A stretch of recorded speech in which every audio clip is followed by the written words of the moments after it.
चलिए आज सीखने और सिखाने के मनोविज्ञान की दुनिया में उतरते हैं। हाँ, एक बहुत ही दिलचस्प टॉपिक है। हमारे पास कुछ नोट्स है जो 4 बहुत जरूरी विचारकों पियाजे, वाइगोत्स्की, स्किनर और थॉर्नडाइक के सिद्धांतों को समझाते हैं। हमारा मिशन है इन जटिल सिद्धांतों को तोड़कर इनके सबसे जरूरी हिस्से निकालना, खासकर सीटेट जैसे एग्जाम के लिहाज से, ताकि ये सिर्फ याद ना हो बल्कि समझ में आए। बिल्कुल, हम ये समझने की कोशिश करेंगे कि एक बच्चे का दिमाग असल में सीखता कैसे है। ये चारों विचारक एक ही सवाल के अलग अलग जवाब देते हैं। कोई बच्चे के दिमाग के अंदर झांकता है तो कोई उसके बाहरी व्यवहार पर ध्यान देता है। तो ये एक मजेदार सफर होने वाला है। तो शुरुआत करते हैं जीन पियाजे से। इनका जो मूल विचार है मुझे बहुत आकर्षक लगता है कि हर बच्चा जन्म से ही एक नन्हा वैज्ञानिक है। सही कहा, वो अपनी दुनिया को समझने की कोशिश कर रहा है। हाँ, और यही उनके सिद्धांत का सार है, जिसे रचनावाद या कंस्ट्रक्टिविज्म भी कहते हैं। पियाजे मानते थे कि ज्ञान बाहर से बच्चे के दिमाग में भरा नहीं जाता, बल्कि बच्चा अपने अनुभवों से ज्ञान का निर्माण खुद करता है। अच्छा, तो सीखना मतलब उसके दिमाग की जो बनावट है, मतलब मेंटल स्ट्रक्चर, उसमें बदलाव लाना। बिल्कुल। इन नोट्स में एक शब्द बार बार आता है, स्कीमा। स्कीमा सुनने में ये काफी टेक्निकल लगता है। आसान भाषा में इसका क्या मतलब है? स्कीमा को आप दिमाग में जानकारी के फोल्डर की तरह समझ सकते हैं। फोल्डर? हाँ, जब बच्चा दुनिया में कुछ देखता या अनुभव करता है तो उसका दिमाग उस जानकारी को व्यवस्थित करने के लिए एक फोल्डर बना लेता है। जैसे एक बच्चे ने एक 4 पैरों वाला भौंकने वाला जानवर देखा और उसे बताया गया कि ये कुत्ता है, तो उसके दिमाग में कुत्ता नाम का एक स्कीमा बन गया। अच्छा, तो बच्चे के दिमाग में 4 पैर वाला जानवर इज इक्वल टू कुत्ता का फोल्डर बन गया। लेकिन दुनिया तो इससे कहीं ज्यादा कॉम्प्लिकेटेड है। क्या होता है जब वो पहली बार किसी बिल्ली को देखता है? बहुत अच्छा सवाल है, और यहीं पर पियाजे के 2 और महत्वपूर्ण कॉन्सेप्ट्स आते हैं। जब बच्चा पहली बार बिल्ली को देखेगा जिसके भी 4 पैर हैं, तो वो उसे अपने पुराने कुत्ते वाले स्कीमा में फिट करने की कोशिश करेगा। इसे कहते हैं आत्मीकरण, एसिमिलेशन, मतलब नई जानकारी को पुराने फोल्डर में डालने की कोशिश। हाँ, लेकिन बिल्ली तो भौंकती नहीं, वो तो म्याऊं करती है, तो ये फिट नहीं बैठेगा। बिल्कुल, और तब बच्चा अपने दिमाग को एडजस्ट करेगा। वो समझेगा कि सभी 4 पैरों वाले जानवर कुत्ते नहीं होते। वो या तो अपने कुत्ते वाले स्कीमा को बदलेगा या फिर बिल्ली के लिए एक नया फोल्डर बनाएगा। और इस प्रोसेस को क्या कहते हैं? इस प्रक्रिया को समायोजन, अकोमोडेशन कहते हैं। इसी असिमिलेशन और अकोमोडेशन के बीच संतुलन बनाने की प्रक्रिया को संतुलन कहते हैं, और असल में सीखना यही है। ये तो बहुत दिलचस्प है।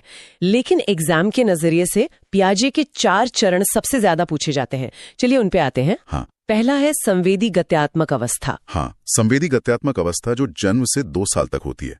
इस उम्र में बच्चा अपनी इंद्रियों, मतलब सेंसेस, और अपनी शारीरिक क्रियाओं से दुनिया को समझता है। जैसे चीजों को पकड़ना, मुंह में डालना। हाँ, देखना, यही उसका सीखने का तरीका है।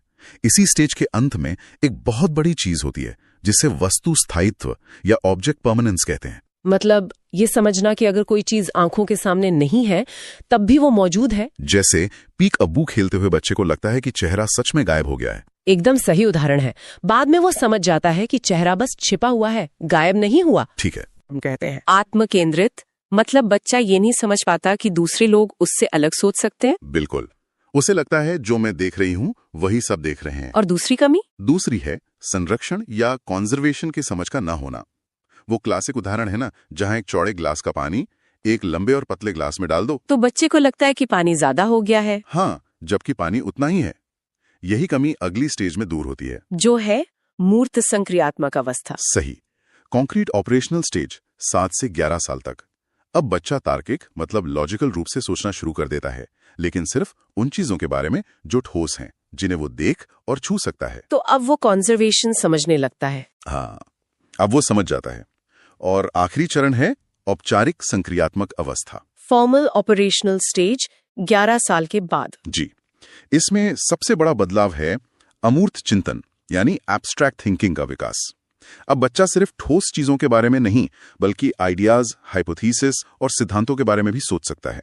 उसकी सोच वैज्ञानिक हो जाती है। वाह! तो अगर मुझे सीटेट एग्जाम के लिए पियाजे से सिर्फ 3 चीजें याद रखनी हो तो वो क्या होंगी? अच्छा सवाल है। पहला, बच्चा ज्ञान का सक्रिय निर्माता है, एक्टिव कंस्ट्रक्टर है। ठीक है। दूसरा, विकास के 4 चरण और उनकी खासियत, खासकर ऑब्जेक्ट परमानेंस, ईगोसेंट्रिज्म और कंजर्वेशन किस स्टेज में आते हैं, ये बहुत पूछा जाता है। और तीसरा, पियाजे के अनुसार पहले विकास होता है, फिर सीखना। तो पियाजे के हिसाब से बच्चा एक अकेला वैज्ञानिक है, लेकिन क्या सीखना इतना सोलो काम है? मुझे तो लगता है कि हम एक दूसरे से सबसे ज्यादा सीखते हैं। और यही बात लिव वाइगोत्स्की के सिद्धांत का दिल है। वो कहते थे कि पियाजे ने बच्चे को एक द्वीप की तरह देखा, जबकि असल में कोई भी बच्चा अकेले नहीं सीखता। सीखना एक सामाजिक प्रक्रिया है। मतलब समाज, संस्कृति और भाषा, इन सब का रोल है। बिल्कुल। असली सीखना अकेले में नहीं, बल्कि इन सब के साथ बातचीत से होता है। तो वाइगोत्स्की के अनुसार सीखना पहले दूसरों के साथ होता है, फिर हमारे अंदर आता है। उनके सिद्धांत में ZPD का जिक्र बहुत होता है, zone of proximal development.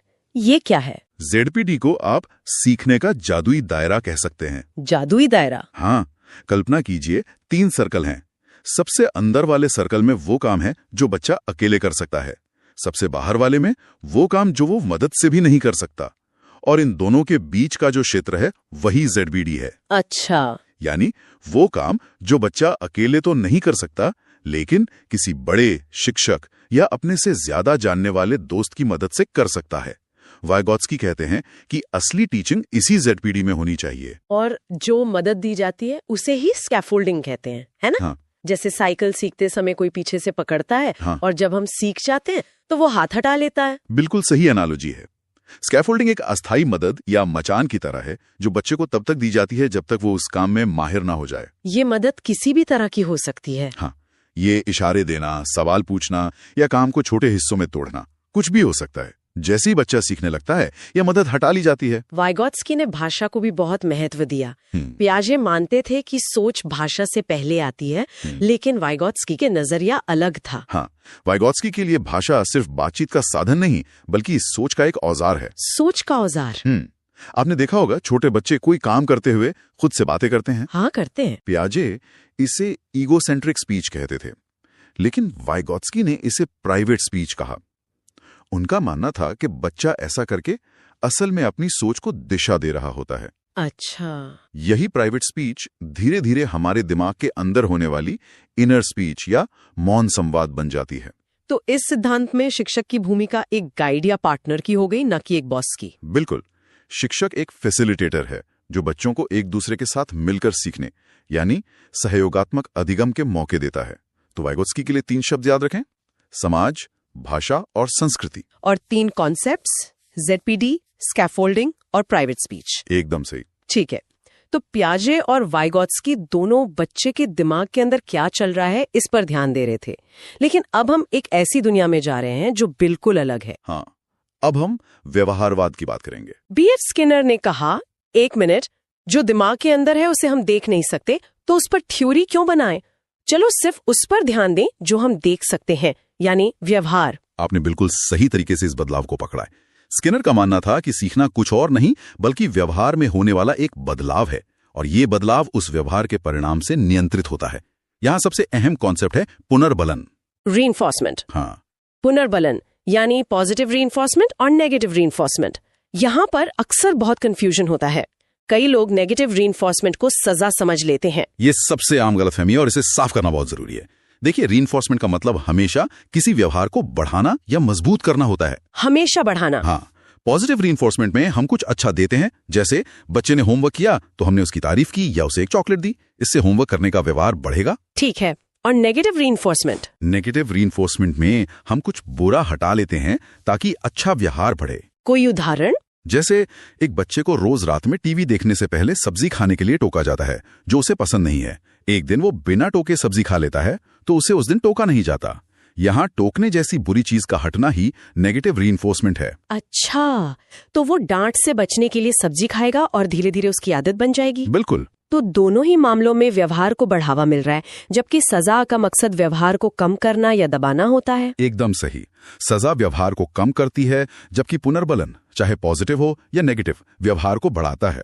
Skinner का मानना था कि सजा सीखने का अच्छा तरीका नहीं है। ये सुनने में तो बहुत मैकेनिकल लगता है। क्या इस थ्योरी में बच्चे की अपनी क्रिएटिविटी या क्यूरियोसिटी के लिए कोई जगह है? ये इस सिद्धांत की सबसे बड़ी आलोचना है। ये सीखने की प्रक्रिया को बहुत सरल बना देता है और दिमाग की भूमिका को नजरअंदाज करता है। लेकिन इसका इस्तेमाल तो होता होगा? हाँ, शिक्षा में इसका बहुत इस्तेमाल हुआ है। क्लासरूम में दिए जाने वाले ग्रेड, स्टार्स, प्रशंसा, ये सब स्किनर के सिद्धांत पर ही आधारित हैं। और व्यवहारवाद की इसी कड़ी में हमारे आखिरी विचारक हैं E.L. थॉर्नडाइक। हाँ, जिन्हें इसका जनक भी माना जाता है। उनका सिद्धांत था ट्रायल एंड एरर लर्निंग, यानी प्रयास और त्रुटि। मतलब गलतियां कर करके सीखना। बिल्कुल। उनका मशहूर प्रयोग एक भूखी बिल्ली पर था, जिसे उन्होंने एक पजल बॉक्स में बंद कर दिया। बाहर खाना रखा था, बॉक्स के अंदर एक लीवर था जिसे दबाने से दरवाजा खुल जाता था। तो बेचारी बिल्ली ने पहले बहुत हाथ पैर मारे होंगे। हाँ, बॉक्स को नोचा, काटने की कोशिश की, ये सब एरर्स थे। अचानक गलती से उसका पंजा लीवर पर पड़ गया और दरवाजा खुल गया। और जब उसे दोबारा बॉक्स में रखा गया तो उसने फिर से वही सब किया, लेकिन इस बार दरवाजा थोड़ा जल्दी खुल गया होगा। बिल्कुल। और कई प्रयासों के बाद बिल्ली ने सीख लिया कि ये व्यर्थ की हरकतें करने के बजाय सीधा लीवर दबाना है। उसकी गलतियां कम होती गईं और सही प्रतिक्रिया मजबूत होती गई। और इसी के आधार पर उन्होंने सीखने के 3 नियम दिए। हाँ, जो आज भी बहुत प्रासंगिक हैं। पहला है प्रभाव का नियम या लॉ ऑफ इफेक्ट। ये क्या कहता है? ये सबसे जरूरी नियम है। ये कहता है कि अगर किसी व्यवहार का परिणाम संतोषजनक होता है तो उस व्यवहार के दोबारा होने की संभावना बढ़ जाती है, और अगर परिणाम असंतोषजनक हो तो संभावना कम हो जाती है। बिल्ली को खाना मिला जो संतोषजनक था, इसलिए उसने लिवर दबाना सीख लिया। एकदम। और यही स्किनर के पुनर्बलन के सिद्धांत का आधार बना। दूसरा नियम? दूसरा है अभ्यास का नियम या लॉ ऑफ एक्सरसाइज। ये तो सीधा साधा है, प्रैक्टिस मेक्स परफेक्ट। जितना अभ्यास करेंगे सीखना उतना ही मजबूत होगा। हाँ, और अभ्यास छोड़ देने पर सीखना कमजोर पड़ जाता है। और तीसरा तत्परता का नियम, लॉ ऑफ रेडीनेस। ये कहता है कि सीखने वाला जब तक शारीरिक और मानसिक रूप से सीखने के लिए तैयार न हो, उसे सिखाया नहीं जा सकता।